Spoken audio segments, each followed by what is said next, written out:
My son cut me off from his life for 20 years, didn't speak to me, ignored all my attempts to contact me until I became rich.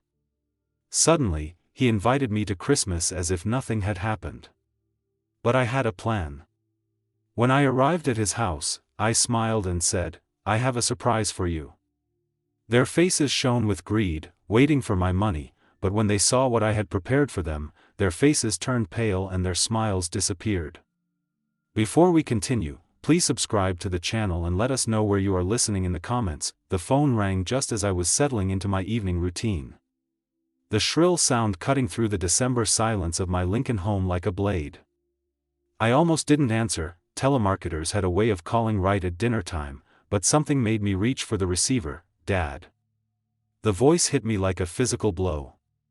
20 years of silence, and now this casual greeting as if we'd spoken yesterday. "Nicholas," my voice came out steady though my knuckles had gone white around the phone.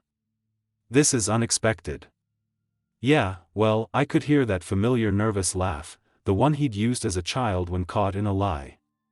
"Listen, I know it's been a while, but Christmas is coming up and Meline and I were talking. We'd love to have you over for dinner, you know, family time, family time." The words tasted bitter in my mouth. I stared at the faded family photo on my kitchen table, the one where Nicholas was 8, gap-toothed and smiling before everything fell apart a while. I couldn't keep the edge from my voice. "Nicholas, you haven't returned my calls in 2 decades. Do you remember the birthday cards I sent, the graduation invitation I mailed? They all came back unopened." "Dad, come on, I've been busy. You know how it is, building a career, starting a family. There's never enough time, never enough time." I stood up pacing the small kitchen outside. Christmas lights twinkled mockingly in neighbors' windows, but suddenly now there's time, right after the news about my lottery win hit the papers. A pause too long. "I don't know what you're talking about, don't you?" I kept my voice deliberately calm. $15 million front page of the Lincoln Journal-Star last month. Quite a coincidence. This sudden invitation, Dad, that's not. I mean, I'm happy for you, but that's not why I'm calling. That we just thought it would be nice to reconnect. You're getting older and I'm getting older. I almost laughed. I've been getting older for 20 years. Nicholas, where were you when I had my heart surgery? When I spent Christmas alone in this empty house? Year after year, his voice shifted defensive. "Now, look, I know things haven't been perfect between us, but that's in the past. We're family. That has to count for something, family." The word hung between us like a curse that I thought of all the times I'd sat by this same phone hoping it would ring, all the unanswered messages, the returned letters, the birthdays spent in silence. "You're right," I said. "Finally, family does count for something. That I'll be there." "Really, that's great, Dad. Christmas Eve around 6. I'll text you the address." "You do that." That I paused, letting the silence stretch. "And, Nicholas, I have a surprise for you, a surprise." His voice brightened and I could practically hear the dollar signs in his tone. "What kind of surprise?" "You'll see." I hung up before he could respond. I set the phone down carefully, my hands trembling just slightly. The kitchen felt different. Now charged with possibility. Outside, the snow had begun to fall, dusting the quiet streets of Lincoln with white. I stood there for a long moment staring at nothing, my mind drifting back to the last time I'd seen my son's face. It had been so long ago, but some wounds never truly heal. They just wait, buried under years of resignation and quiet dignity, until the right moment comes to reveal themselves. I walked to the window watching the snow fall and remembered how it all began. The snow reminded me of that December 20th years ago, when everything I'd built came crashing down. That I'd been sitting in this same kitchen, though the house had felt different then, warmer, filled with the promise of family. Meline had been packing her suitcases spread across our bedroom floor like open wounds. "You're pathetic, Stanley," her voice echoed in my memory. "Sharp and cruel, 45 years old, and what do you have to show for it?" A dead-end job at Morrison and Associates, a mortgage we can barely afford, and dreams that'll never come true. I remembered standing in the doorway watching her fold clothes with mechanical precision. I thought we were happy. Happy. She'd laughed, a sound like breaking glass. When was the last time you surprised me with anything? When did you last take me somewhere nice? Robert treats me like a queen. Robert, her new boyfriend, the one with the BMW in the corner office, the one who'd been calling our house for months before I finally understood what was happening. What about Nicholas? I'd asked, grasping at straws. He needs stability, he needs his father, he needs a winner for a father.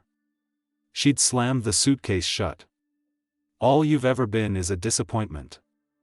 The divorce had been swift and brutal. Meline's lawyer had been expensive, mine overworked and underpaid. She'd walked away with the house, the car, and our son's loyalty.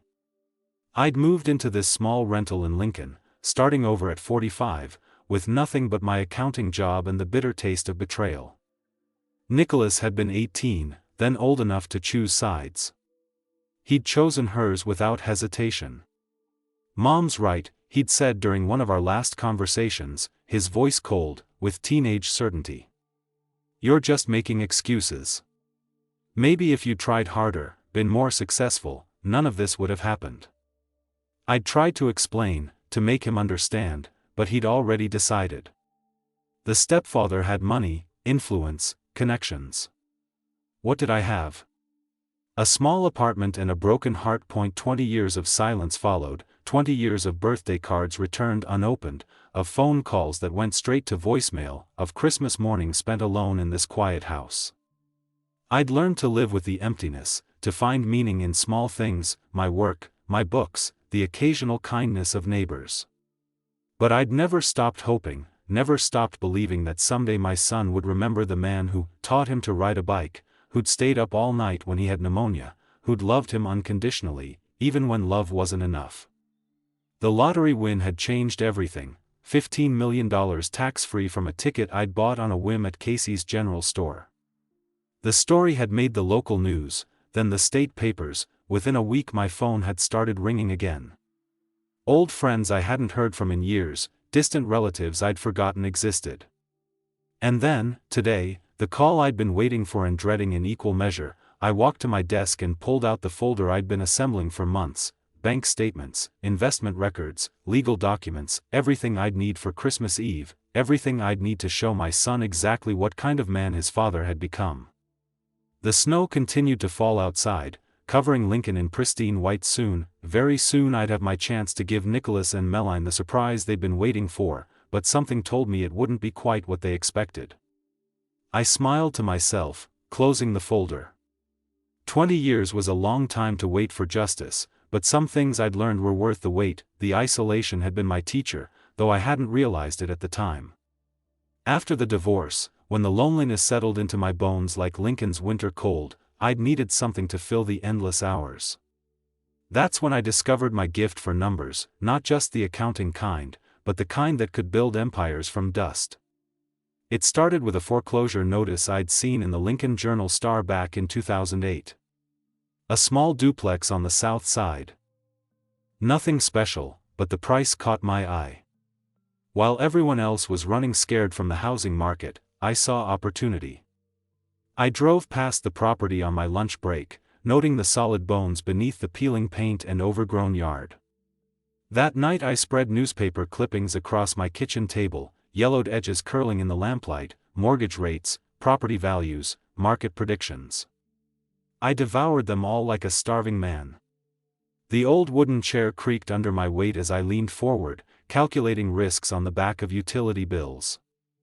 You sure about this, Mr. Brooks? The banker had looked at me over his glasses, skeptical.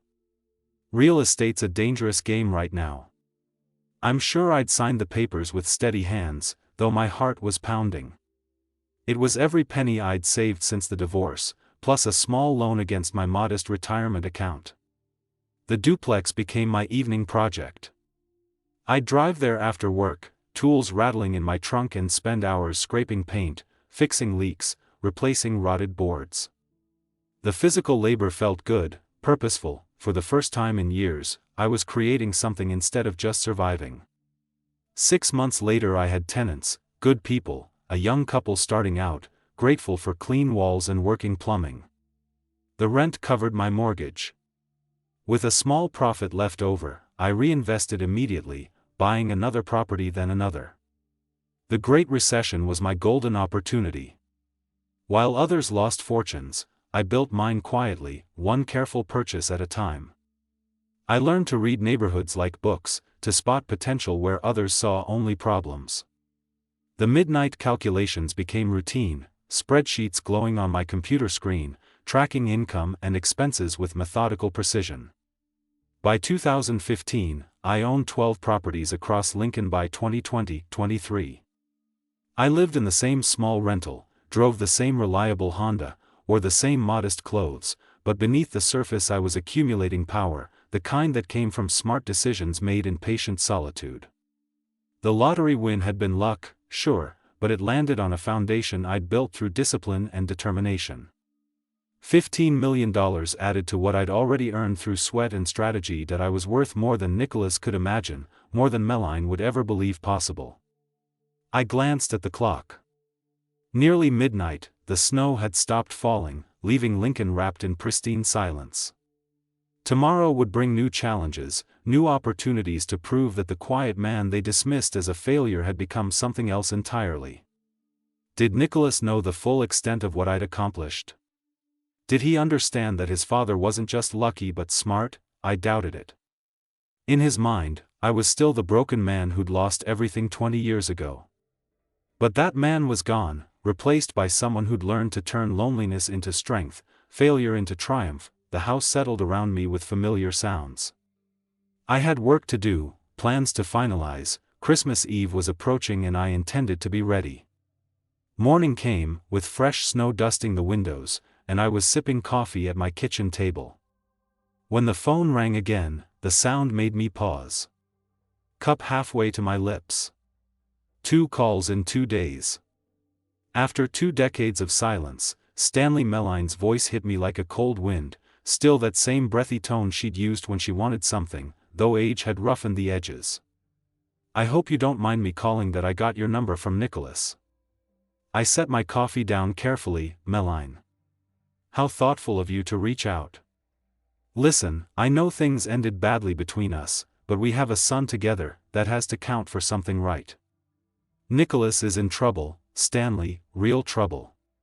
He needs help, and I thought, well, with your recent good fortune. I could hear rustling in the background whispers. Then Nicholas's voice, faint but clear, ask for more. Tell him it's urgent. What kind of trouble?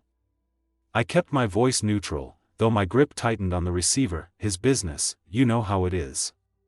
The startup world is so volatile, he's got investors breathing down his neck, and if he doesn't come up with the money soon, she let the sentence hang. I hate to ask, but could you help? For old time's sake, more whispers say, it's for the grandkids' future, it's for the grandkids' future. Meline continued, her voice, taking on that pleading quality I remembered from our marriage.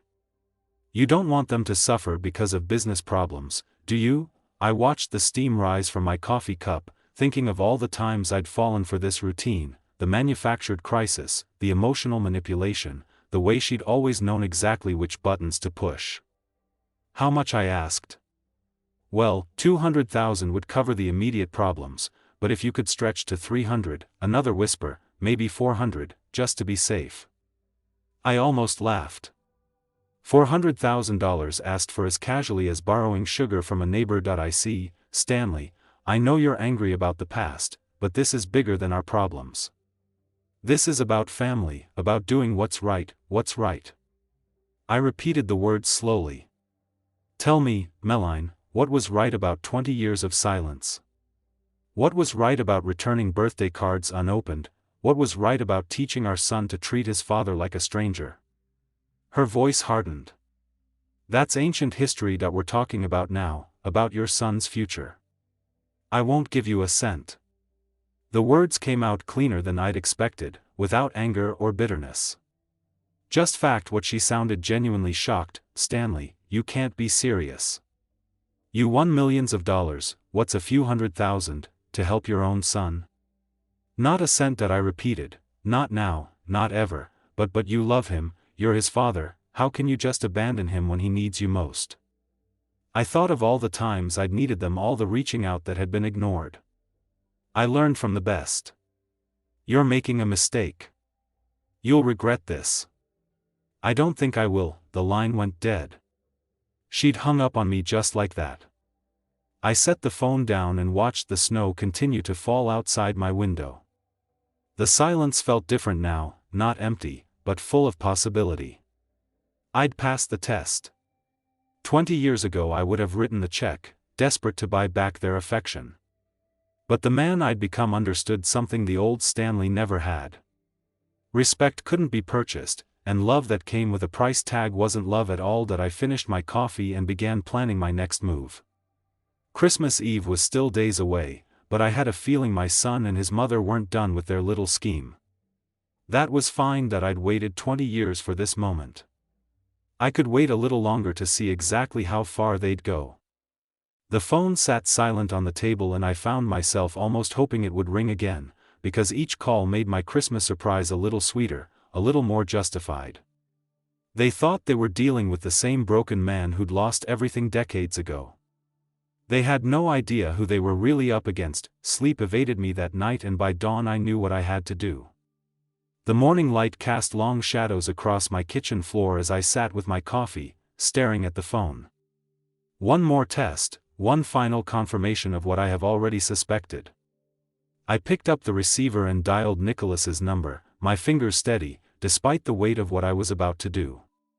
"Dad," he sounded surprised, maybe even pleased. "I didn't expect to hear from you so soon. That I've been thinking about what your mother said yesterday about your problems." "Oh, that," his voice shifted, becoming more guarded. "She probably made it sound worse than it is. You know how she worries." That I leaned back in my chair watching the winter wind rattle my windows.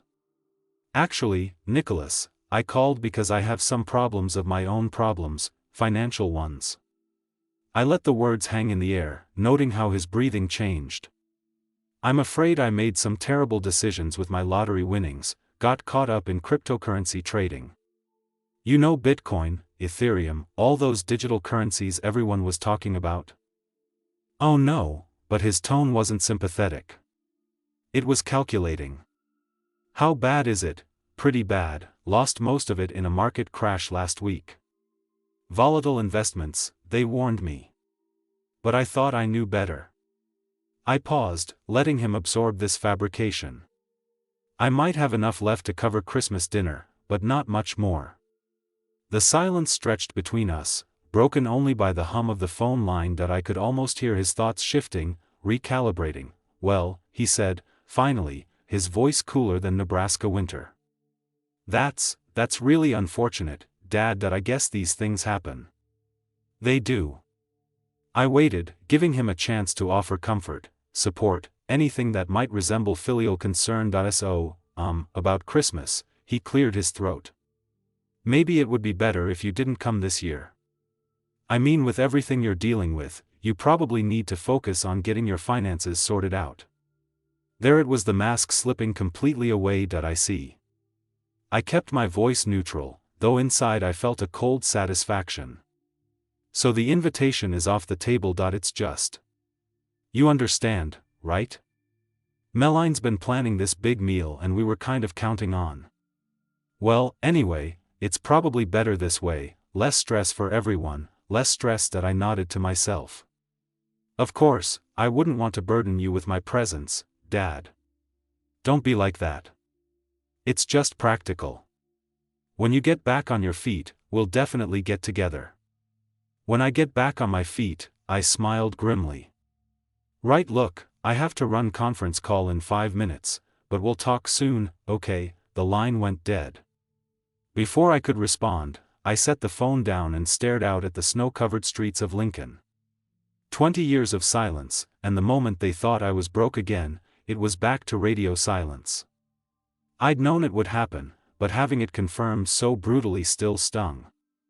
Not because I was surprised, but because it crystallized everything I'd suspected about their motives. Love with conditions wasn't love at all. It was a business transaction. I walked to the window and pressed my palm against the cold glass outside. My neighbors were already starting their day, warming up cars, shoveling driveways, normal people living normal lives, probably taking for granted the simple fact that their families loved them for who they were, not what they had. The test was complete, the jury had delivered their verdict. Now it was time to plan the sentencing with that clarity. I spent the afternoon digging into the lives my son and ex-wife had built, while ignoring mine. If they wanted to play games, I needed to understand the rules. I started with my old Lincoln Business Network contacts I'd made during my real estate ventures. A few phone calls revealed interesting information about Nicholas's startup, or rather its spectacular failure, Brooks Tech Solutions. Jim Patterson from the Chamber of Commerce laughed bitterly. That kid burned through investor money like it was confetti. Promised revolutionary software, delivered nothing but excuses and expensive lunches. What happened to the investors? They're not happy. Word is, he owes close to $2 million between the venture capital firm and private backers. Some of them are getting lawyers involved. I made notes on a legal pad, my accountant's mind automatically organizing the information. $2 million in debt. That explained the desperation. The internet provided the rest of the puzzle. Nicholas's LinkedIn showed a string of failed ventures, each one lasting just long enough to attract funding before collapsing. His Instagram painted a picture of lavish lifestyle, expensive restaurants, luxury cars, designer clothes, all funded by other people's money, but it was Meline's Facebook that truly disgusted me. Her profile showed a woman playing the victim with masterful precision photos of herself looking worn and tired, coupled with posts about her brave battle against cancer. Day 47 of chemo. Read one post from last month. The treatments are draining, but your donations keep me fighting. Every dollar helps with medical bills and experimental treatments. My insurance won't cover. I scrolled through months of similar posts, each one more manipulative than the last, thousands of dollars in donations from well-meaning strangers, all based on a lie, because I knew Meline wasn't sick, she was just greedy. A quick search of Lincoln Hospital records through a contact who worked in administration confirmed my suspicions. No cancer treatments, no chemotherapy, not even a suspicious mole removal. I cross-referenced her posts with Nicholas's spending patterns on social media. The timing was too perfect to be coincidental. Every major donation spike coincided with Nicholas posting about a new business opportunity or expensive purchase. They were working together, a mother and son team, bleeding money from strangers while ignoring the man who'd actually earned his wealth through honest work. I compiled everything into a folder, the same methodical approach I'd used for my real estate investments: bank records, social media screenshots, testimonials from burned investors, a paper trail that painted a clear picture of systematic fraud and emotional manipulation. The irony wasn't lost on me. They dismissed me as a failure, a man not worth their time or attention. But that same man had built a fortune through patience and strategy. While they'd built nothing but debt and deception, I closed my laptop. As evening fell over Lincoln, the screen's glow fading into darkness. Tomorrow would bring new opportunities, new pieces of the puzzle, but tonight I allowed myself a moment of satisfaction. I was no longer the victim in this story. I was becoming the author. The phone rang again, probably another desperate attempt to squeeze money from their rich father. I let it ring, listening to the sound echo through my quiet house. Let them wonder, let them worry. Christmas was still days away and I had work to do outside. Snow continued to fall, blanketing Lincoln in white, clean, pure, ready for a fresh start. Dawn brought focus and I reached for the phone before my morning coffee had finished brewing. The notes from yesterday's research lay spread across my kitchen table like a battle plan. Time to see just how far my son's greed would take him. Nicholas answered on the second ring. "Dad, this is unexpected. Twice in 2 days I have good news," I said. Settling into my chair, "Remember those cryptocurrency investments? I told you about the ones that wiped me out." "Yeah," his voice carried a note of weariness, as if he suspected where this was heading. Well, I managed to recover most of it. Day trading, bought the dip and rode it back up, turned out better than I expected. The silence stretched for exactly 3 seconds that I counted. That's fantastic, Dad. I'm so relieved. I was worried about you. The lie came so easily to him. Not a hint of shame or embarrassment about how quickly he dismissed me when he thought I was broke. So I was thinking, I continued. Maybe Christmas is back on. If the invitation still stands, of course it does. Meline will be thrilled. She's been looking forward to seeing you. Another lie that I could hear the calculations clicking behind his words like an old cash register. Actually, Dad, speaking of Christmas, his voice shifted, becoming more intimate, more son-like. I know this is awkward to bring up, but since you mentioned your financial recovery, I was wondering if you might consider helping me with something. I smiled grimly. Oh, it's this business opportunity, time-sensitive. You know, the kind of deal that could set me up for life. But I need to move quickly. 300,000 would cover my entry stake, 300,000. Not a loan request, a demand wrapped in opportunity.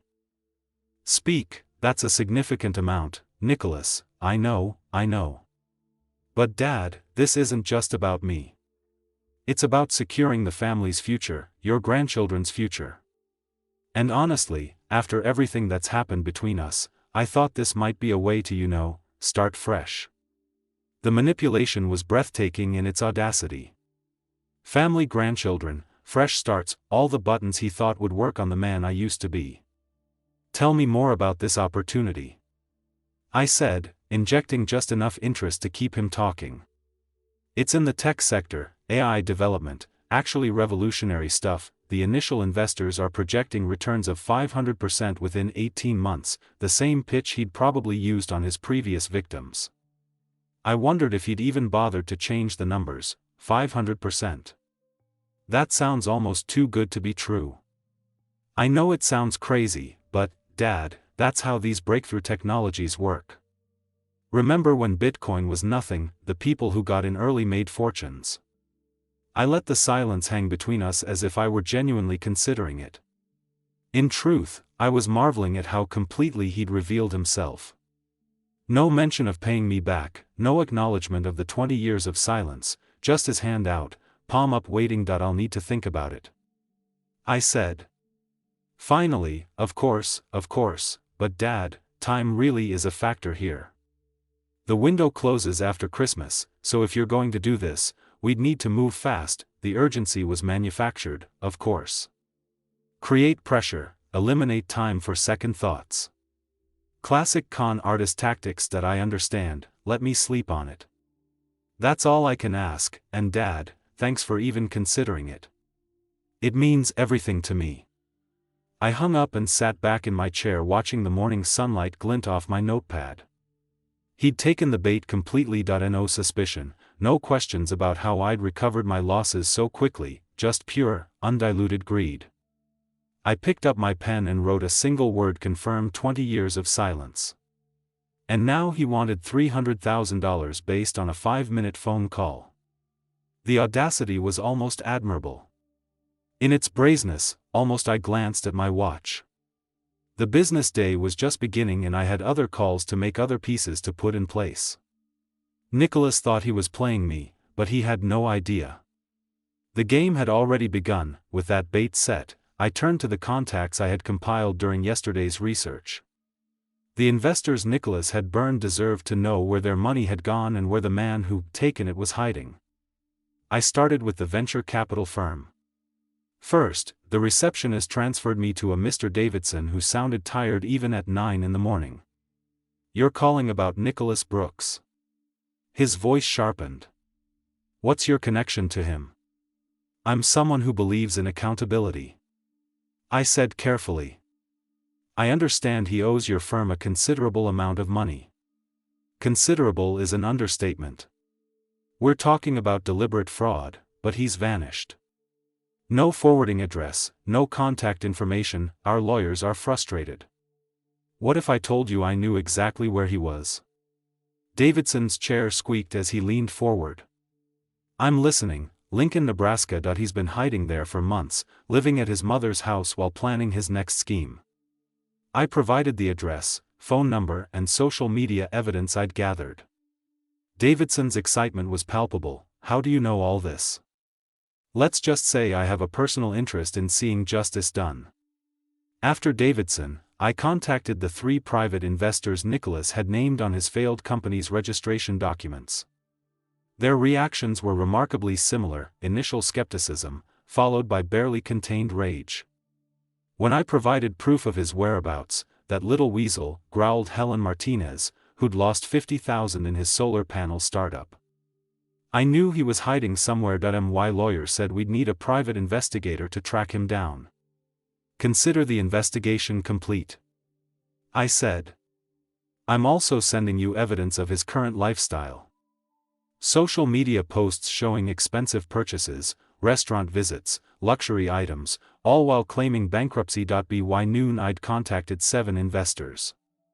By 2 o'clock, they were forming a collective lawsuit.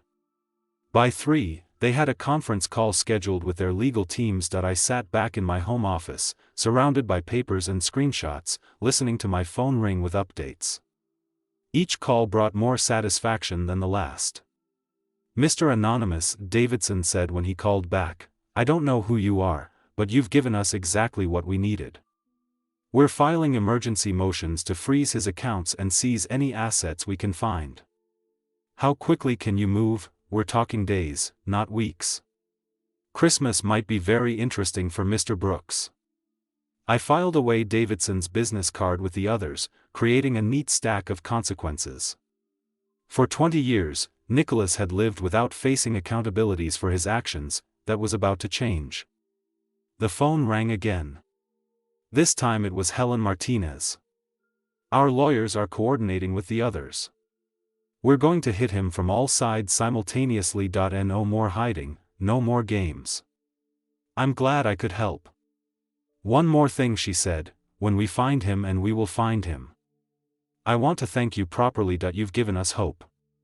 When we thought all was lost, I hung up and stared out at the Lincoln streets, where my son thought he was safe, where he thought he could continue his schemes without consequence. The snow had stopped falling, leaving the world crisp and clear, perfect visibility for what was coming next. I opened my laptop and began typing an email to the local news station.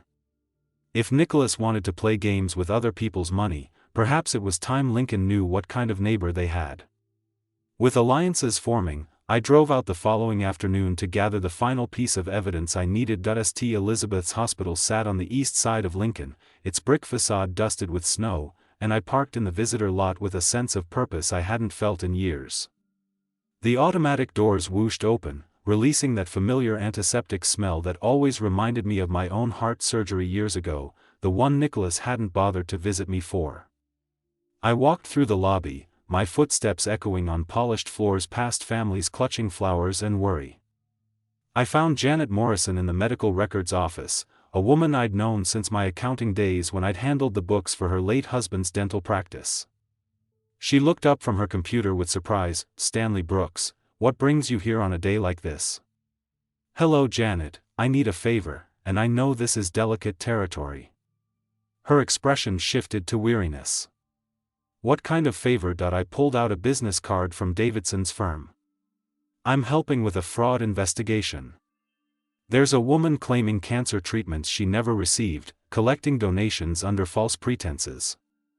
Lives are being affected." Janet studied the card, then looked back at me. "Stanley, you know I can't just Malene Brooks, my ex-wife." The words tasted bitter. "She's been running a scam on social media, claiming chemotherapy treatments. That never happened. Good people are sending money they can't afford because they believe she's dying." Something shifted in Janet's eyes. She'd always been a woman who valued honesty above bureaucracy.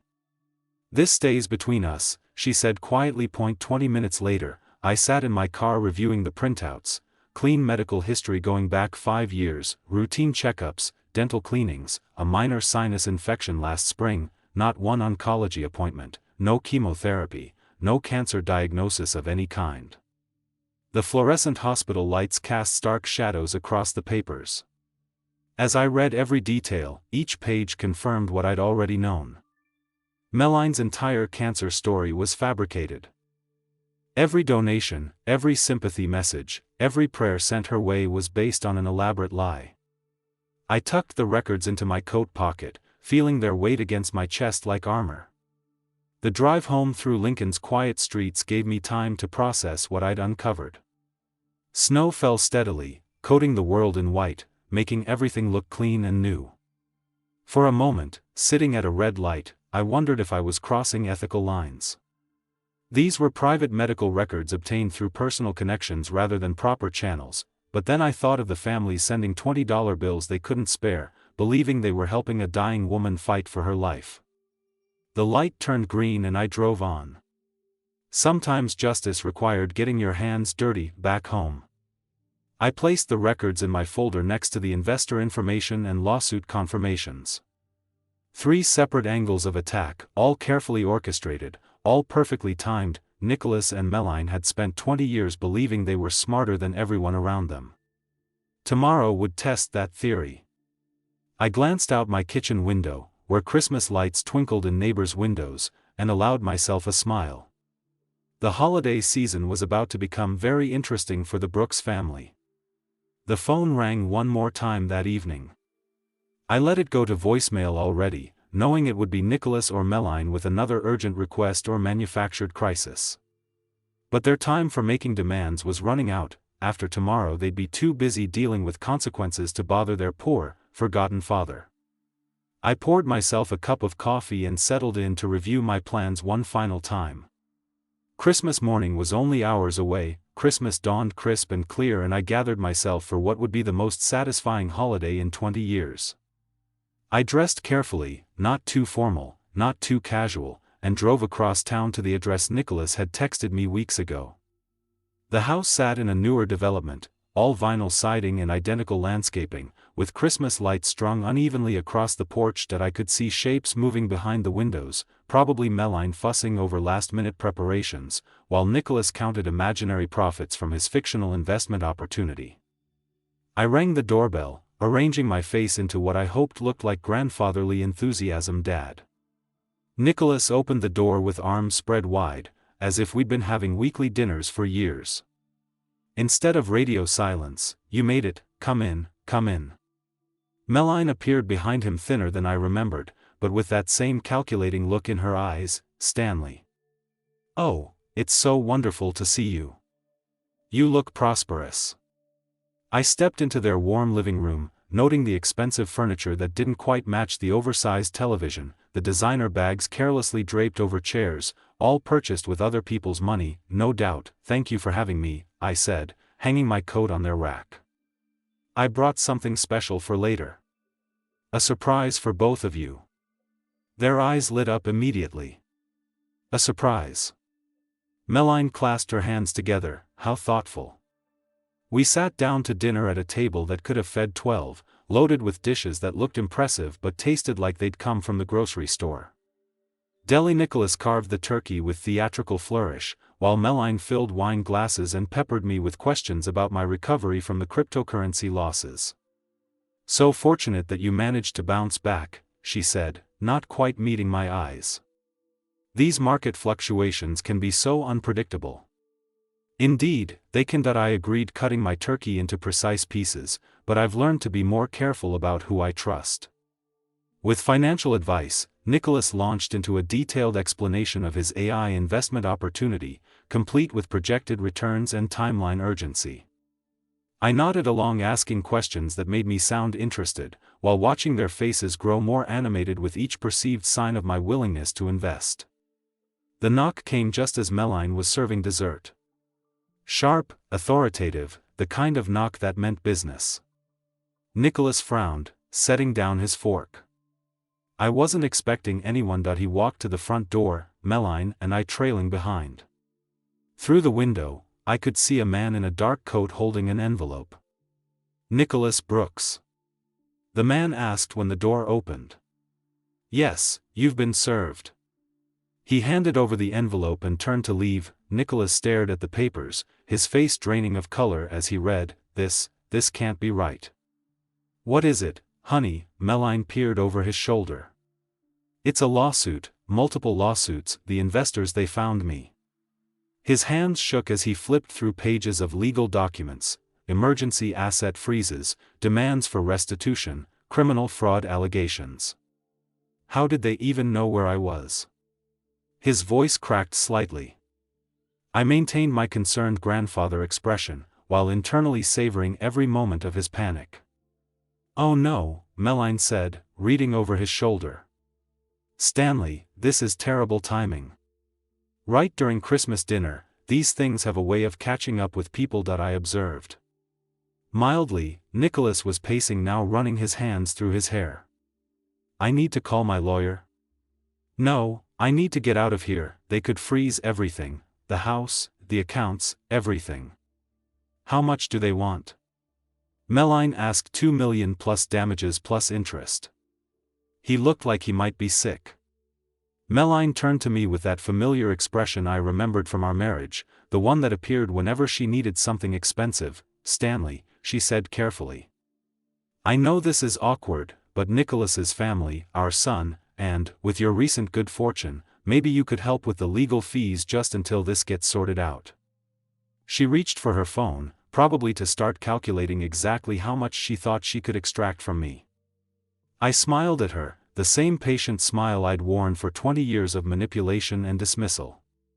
Actually, Meline, I think you're going to have bigger problems than legal fees. Very soon she looked up from her phone, pausing mid-dial. What do you mean?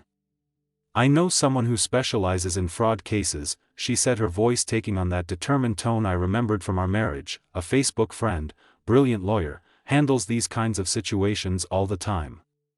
She opened her phone and navigated to Facebook, her fingers moving with practiced efficiency. I watched her face, knowing what was coming, but curious to see how it would unfold. The first notification badge showed 97 messages, her eyebrows lifted slightly, but she wasn't concerned. Yet popular people got lots of messages, especially during the holidays. Then she started scrolling. What the hell? She whispered, her face going pale as she read. The phone trembled in her hands. Meline, what is it? Nicholas leaned over her shoulder. Lawsuit papers, forgotten. They're saying I faked having cancer. Look at these comments. Fraud, scammer, disgusting. There are hundreds of them. I sipped my coffee and watched the show unfold. She scrolled faster, her breathing becoming shallow. There's a news article, Lincoln woman exposed for fake cancer scam. How did they? Who would? Nicholas grabbed the phone and read aloud. Anonymous source provides medical records proving Meline Brooks never received cancer treatment, despite collecting thousands in donations for chemotherapy costs. This can't be happening. Meline's voice cracked. Someone hacked my medical records. This is illegal. Is it true? Nicholas asked, his voice deadly quiet. Of course it's not true. I'm fighting cancer. You know I'm fighting cancer. But even as she said it, I could see the doubt creeping into Nicholas's eyes. He was many things, but he wasn't stupid. The medical records were too detailed, too official to be fabricated. Jesus Mom, Jesus Christ, do you know what this means? They're going to investigate everything, my lawsuits, your donations, all of it. Meline's phone buzzed with another notification, then another. The messages were pouring in now, former donors demanding refunds, reporters requesting interviews, authorities asking questions. Make it stop. She whispered, staring at the screen. Make it stop. That I can't make it stop. Nicholas snapped. You did this. You brought this on us. I didn't do anything, someone set me up. They turned to me simultaneously, as if suddenly remembering I was there. Their faces showed a mixture of desperation and hope, the same expression I'd seen countless times when they'd needed something from me.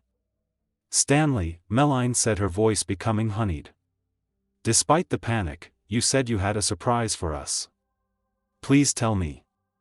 You brought what we discussed, the money for Nicholas's investment. We need it now more than ever. Nicholas nodded eagerly. Dad, I know this looks bad, but we can fix this with your help. We can hire the best lawyers, the best public relations firms that we can make this all go away. I stood up, slowly setting my coffee cup down with deliberate care. Their eyes followed my every movement, hungry and desperate. Actually, I have delivered your surprise already. The words hung in the air like smoke. I walked to the coat rack and pulled on my jacket, taking my time with each button. What do you mean? Meline's voice was sharp, with rising panic. I mean exactly what I said. I've already given you what you deserve. But the money, Nicholas started. There is no money, not for you. I walked to the door, their confused voices following me. Stanley. Wait, you can't just leave.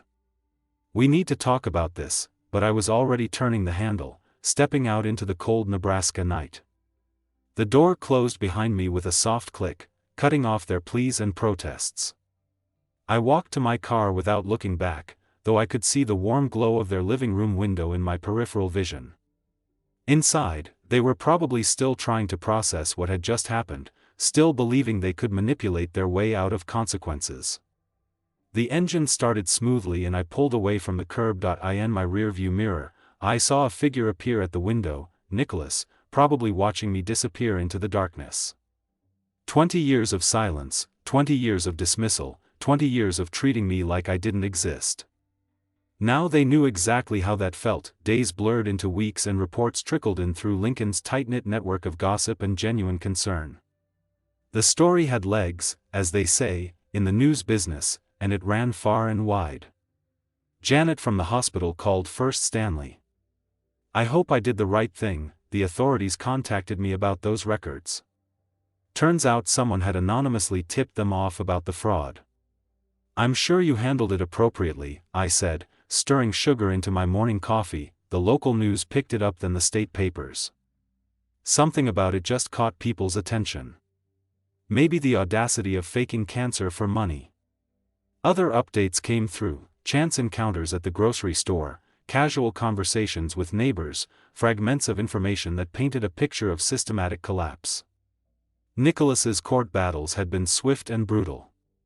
The investors, armed with evidence and fueled by righteous anger, had presented an airtight case. The judge had shown no mercy for someone who'd stolen retirement funds and college savings to finance a lifestyle of lies. Lost everything, reported Tom Harrison, whose law firm had handled some of the paperwork.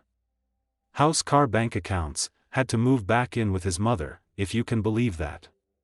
But Meline's situation was arguably worse. The cancer fraud had struck a nerve with the public in ways Nicholas's investor schemes never could.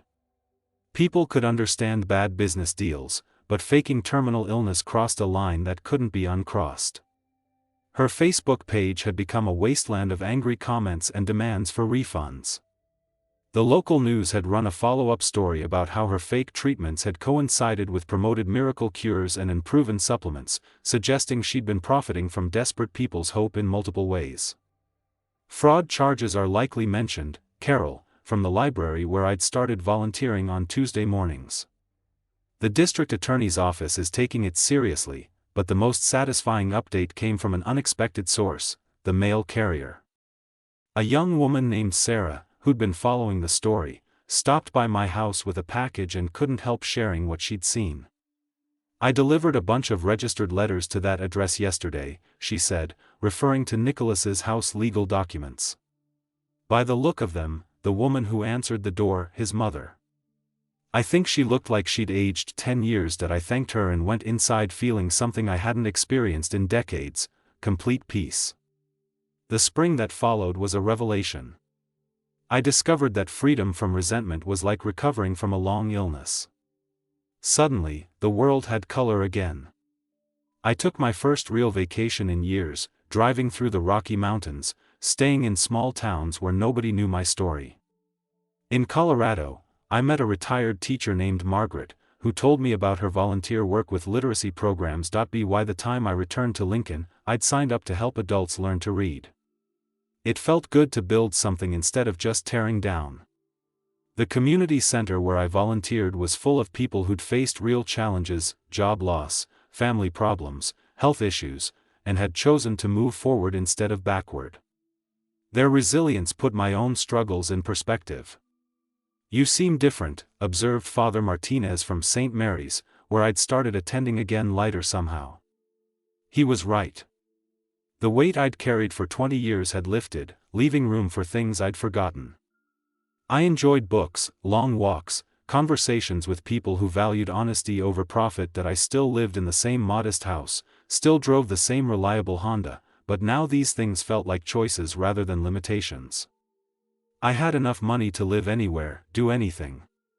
But I discovered that satisfaction came from different sources than I'd expected. One evening in May, as I was planning a trip to visit the Grand Canyon, my phone rang. The caller ID showed Nicholas's number, but I let it go to voicemail. Later I listened to his message, a rambling apology mixed with subtle requests for financial help. I deleted it without a second thought. The next morning I packed my suitcase and loaded my car with maps and travel guides. The Grand Canyon could wait, though. First I was going to drive through Kansas, where I'd heard about a small town that needed help rebuilding after a tornado. It felt good to have somewhere to go, someone to help. It felt good to be needed for the right reasons. As I pulled out of my driveway, I glanced once at the house where I'd spent so many years waiting for a phone call that never came. Now I understood that I'd been waiting for the wrong thing entirely. The road ahead was empty and full of possibilities. I pressed the accelerator and drove toward whatever came next, leaving the past where it belonged, in the rearview mirror, growing smaller with each mile. If you like this story, please like this video, subscribe to the channel and share your impressions of this story in the comments. To listen to the next story, click on the box on the left. Thank you for watching.